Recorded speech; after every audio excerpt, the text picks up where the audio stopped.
بسم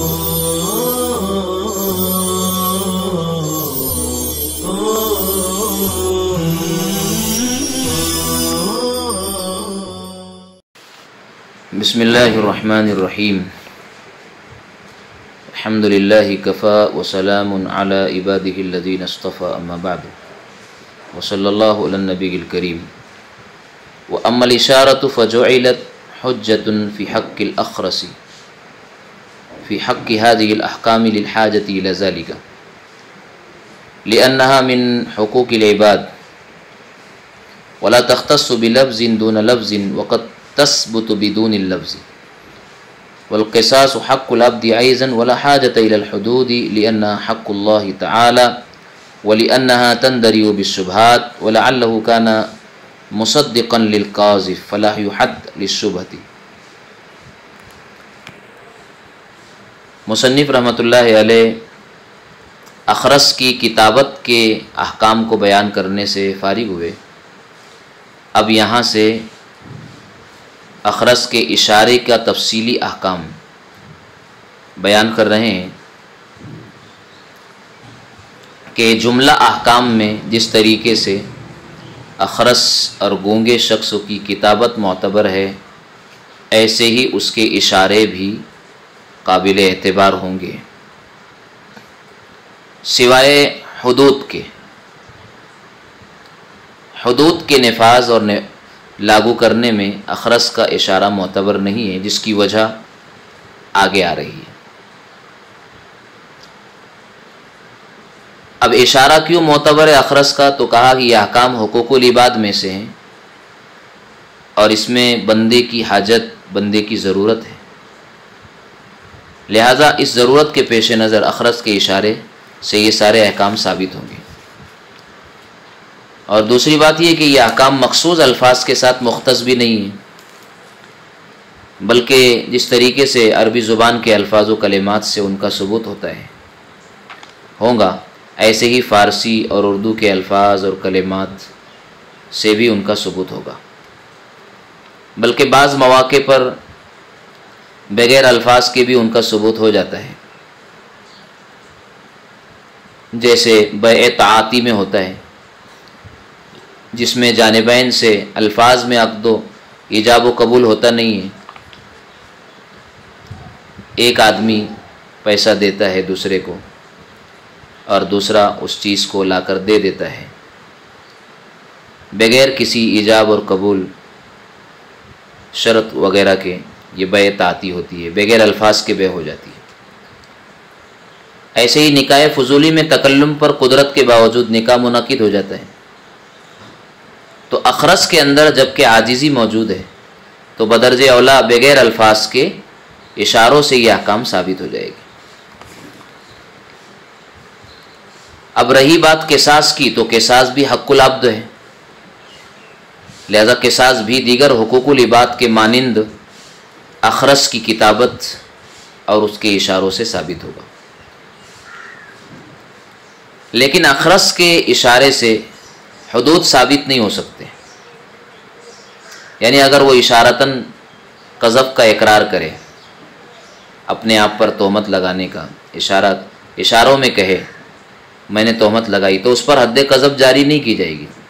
ایسے ہی دوسرے پر اگر حد قذف کا اشارہ کرے تو دوسرے پر اس کے اشارے کی وجہ سے حد قذف نہیں ماری جائے گی، نہیں لگائی جائے گی، اس لیے کہ احتمال ہے کہ ہم نے جس کو قذف سمجھا ہے، تہمت سمجھا ہے، وہ قذف نہ ہو بلکہ قاذف کی وہ تصدیق کر رہا ہو، اس کے اشارے میں قاذف کی تصدیق موجود ہو، تو ظاہر سی بات ہے اب شبہ پیدا ہو گیا اور حدود شبہات سے ختم ہو جاتے. ادنا شبہ کی وجہ سے حد ٹل جاتی ہے اور ختم ہو جاتی ہے. اسی طرح اگر اخرس نے اشارتاً زید پر زنا کی تہمت لگائی تو اخرس پر حد قذف نہیں ماری جائے گی، اس لیے کہ اخرس نے فقط اشارہ کیا ہے زنا کا، جس میں احتمالات کثیرہ ہے، بہت سارے احتمالات ہیں. ہو سکتا ہے زنا کا اشارہ کیا ہو سکتا ہے کسی اور چیز کا اشارہ کیا ہو. اور حد قذف کے لیے شرط یہ ہے کہ صراحتاً زنا کی تہمت لگائی جائے، اس کے بغیر حد قذف